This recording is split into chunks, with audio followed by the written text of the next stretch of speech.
ตอนนี้เขายืนอยู่คลองน้ำเนาะดินตอนสุดท้ายมันจะติดคลองน้ำตัวนี้จะเป็นโซน B ที่เพิ่นเฮ็ดเป็นเฟสที่1เนาะอันนั้นทางมาแต่ฟากนั้นแม่นั่นหอม26ฟากนี้ก็จะยังบ่ได้ดีเวลลอปเทื่อแต่ว่าดินที่เฮาจะซื้อมันจะอยู่ฟากขวามือนี่เนาะมันจะมี2ล็อกสุดท้ายล็อกละ25และดินล็อกสุดท้ายมันจะติดแคนาลติดคลองน้ำซึ่งเฮาสามารถใส่ได้เนาะเป็นพื้นที่ส่วนรวมใส่ได้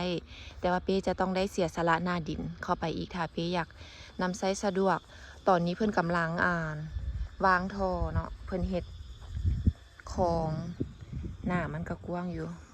ประมาณนี้เดี๋ยวถ่ายเป็นเลนไว้ถ่ายเลนไว้เพื่อเบิ่งสะดวกเพิ่นกำลังต่อเสื่อมทางเข้ากันอันนี้ยังจากเฟสที่2ของโฮม26ไปใส่เฟสใหม่เนาะเฟส2อันนี้เป็นดินที่